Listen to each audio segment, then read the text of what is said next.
Welcome to the Discover Montcalm Podcast, where we're going to take a look at the communities, the businesses, the attractions, and the people that make up Montcalm County. Here is your podcast host, Dwayne Reed. Hello, and welcome to this edition of the Discover Montcalm Podcast.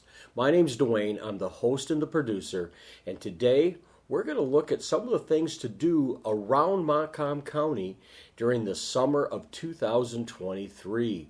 I reached out to quite a few people, and only three of them got back to me. I mean, I know everybody's busy, so I'm only going to feature those three today, which we had Greenville, Lakeview, and Howard City reach out to me.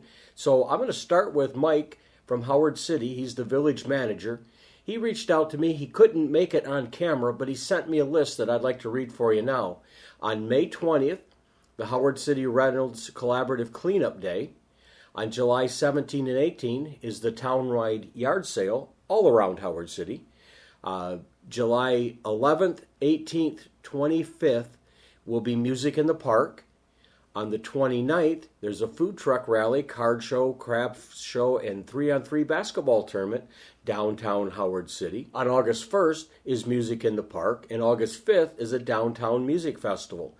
I went to it last year, and there's a lot of different bands that come, and there's a wide variety of music from bluegrass to rock. August 8th and 15th is Music in the Park. And on the 26th is the Grace Community Church annual free community corn roast. It's a lot of fun, great family event. Bring them out. It's a wonderful time. And on September 16th and 17th is the Harvest Festival.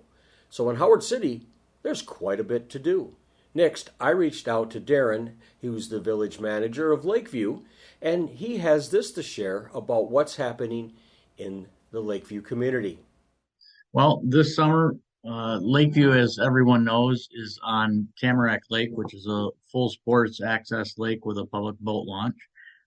We also have our town festival coming up the weekend of Father's Day, which I think our festival, Summerfest is what it's called, is set apart from the other communities in that we have not only carnivals and rides and events for people to buy things at, food trucks, you name it. But what sets ours apart is the huge fireworks show that our JCs put on and sponsor.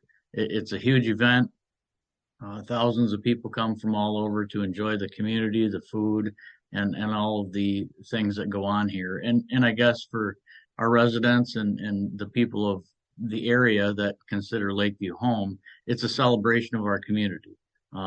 Currently our public works department is out beautifying the community, getting things ready for summer and the big events that are coming. Not only Summerfest, but we have Music in the Park events here every Wednesday night, which are some pretty big bands. They draw 400 and 500 people per night, which is a lot in a small community. All the side streets are packed and all the areas and the restaurants, and it's just great for the community. One thing that's happening at Lakeside Park where that event is happening, we're expanding that parking lot just for the simple fact of it only has basically 10 spaces now, and we're looking to expand that to about 40. So we're very excited about that process too.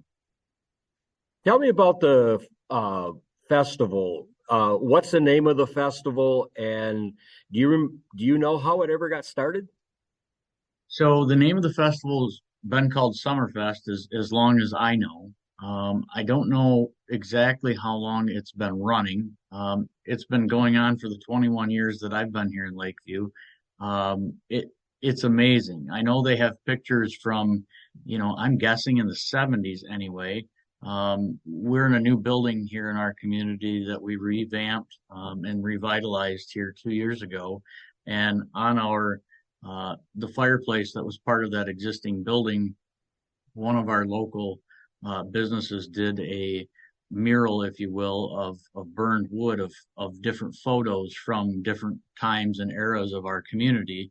And one of them is a picture of a giant Ferris wheel in the downtown. And my guess is it's from the 70s. So It's been going on a long time. And it's a family event. It's family friendly. We offer a beer tent typically at that event. It's a great thing for our community. The thing that's hard in those events though, and maybe other communities feel that too, is because there's no parking right in front of the business that's in the downtown where the street's closed off. They feel like sometimes they get less traffic in them just because somebody only wants to use the restroom. And so I hope that people remember to go in and check out those stores. We're a blessed community in that our downtown during those events, we only have 2 storefronts right now that are vacant, and one is being remodeled. So that leaves us with one. And in an economy like we have in a lot of small communities that are struggling, we only have 1 vacant building downtown. That's very impressive. And it's impressive that, you have the availability for people to come in. And as you said, it's a great time, whether it's the music in the park or the festivals, a great time to bring people together to catch up with, their friends, their neighbors, and that type of thing.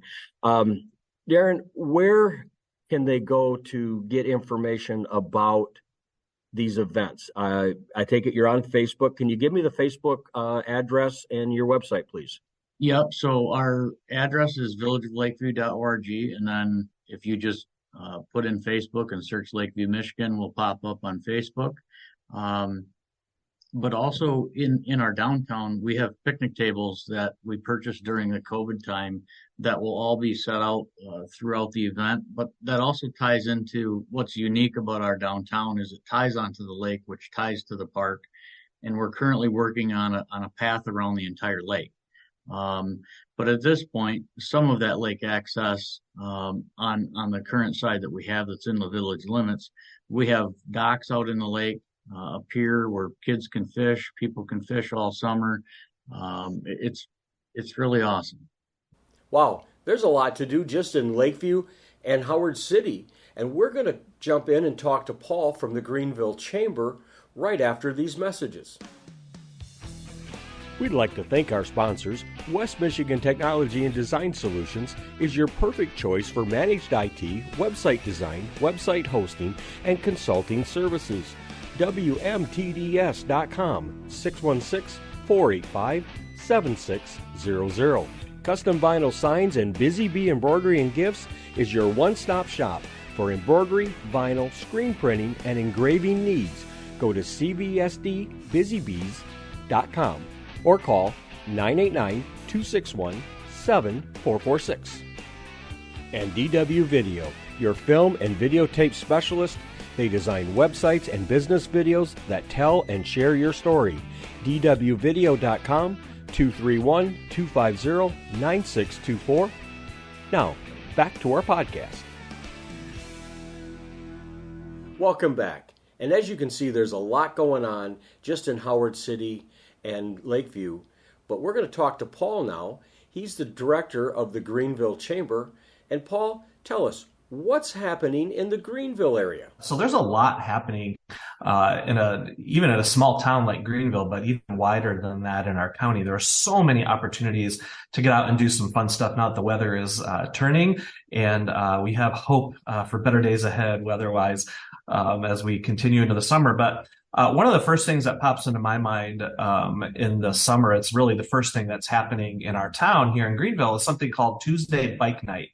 And so this is something where we work with the city to shut down the west side of our main street, Lafayette Street, between Cass and Grove. And there are a number of bars that are there, the Reno Bar, True North Tavern, Flo's, and also the Winter Inn. And so we reserve all the parallel parking spots from 5 to 8 on Tuesday nights from the month of June through August, just for bikes. And so that's been a fun thing. Main Street gets a little louder on Tuesday nights as the summer approaches, but we have good reports from our businesses that this is a worthwhile endeavor. And so we're looking forward to that in Tuesday starting in June.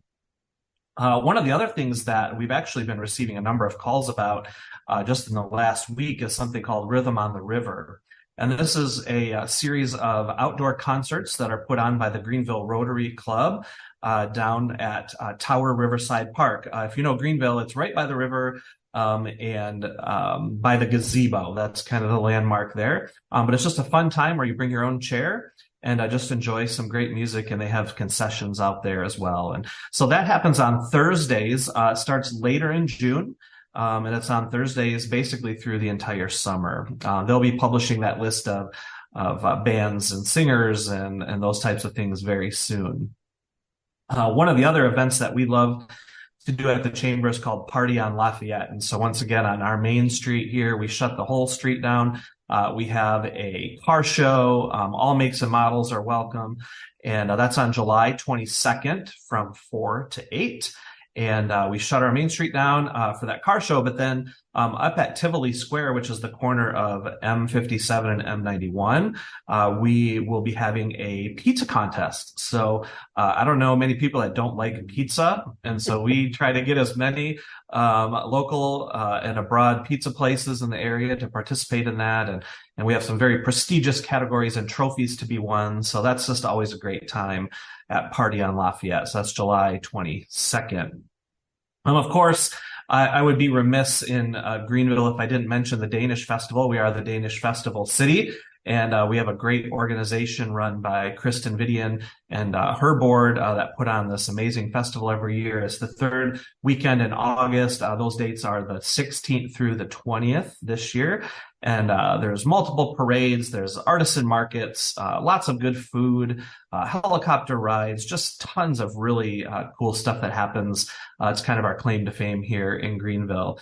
And this year, they theme every year. This year is themed around the Vikings. And so they're actually going to have a number of Viking-y activities down by the river. I know the Danish Cultural Center is also putting together like an encampment of what it might have looked like back in that day. And so that'll be kind of an exciting time coming up towards the middle of August. One last thing I wanted to mention was, as a city, our Greenville Area Recreation and Community Center, they put on so many programs, I couldn't begin to name them. But a couple of highlights of the summer will be an Addams Family production at the Community Center from June 23rd through the 25th. That's going to be a lot of fun. That's a 16 and up show, so lots of adults participating in this one. Over at the community center. And then also they have the Greenville Triathlon/Duathlon. So for those people who enjoy running and swimming and biking and doing all those things, that's coming up relatively soon, and that's June 3rd. And so you can get in touch with the community center there through their website at greenvillemi.org, or you can search the community center on Facebook and see all the details for that. I can't even begin to mention all of the other local businesses that have their own events and concerts and things. There really are a lot of things happening in the summertime here. Thank you, Paul. Appreciate you taking some time and giving us an update of what's happening in the Greenville area. Would also like to thank Darren and Mike, village managers from Lakeview and Howard City, respectively. There is a lot going on in the county. I'd like to reach out and make this an open offer to the other communities if they'd like to come on and talk about their community and what they have and what makes their community unique. Reach out to me at 231-250-9624. That's 231-250-9624. All of the communities in Montcalm County, most of them have Facebook pages. I know Lakeview, Howard City, and Greenville, they have Facebook pages. If you want to check out what's happening in the area, just go to their Facebook pages and check them out. Or even look them up on the web. You can find their websites and look there. I cannot do this show without my sponsors, West Michigan Technology and Design Solutions, Busy Bee, and DW Video. They all come together and help me put on this episode every single week. And I want to say a special thank you to all of them. You can find us on Discover Montcalm Podcast on YouTube, Instagram, and Facebook, or go to discovermontcalmpodcast.com. You can check out all the episodes there. There's a lot of variety happening in Montcalm County, and we're just touching the surface. There's so many more great stories out there, people that make up this community, businesses, organizations, agriculture. It's unlimited. Reach out to me, 231-250-9624. I'd love to tell your story. So as we wrap up this episode on what's happening in the area, remember to buy and shop locally. Connect and subscribe to Discover Montcalm Podcast at discovermontcalmpodcast.com. Follow us on Facebook, Instagram, and YouTube at Discover Montcalm Podcast. To be featured in an upcoming show, contact Dwayne at 231-250-9624. Remember to subscribe at discovermontcalmpodcast.com.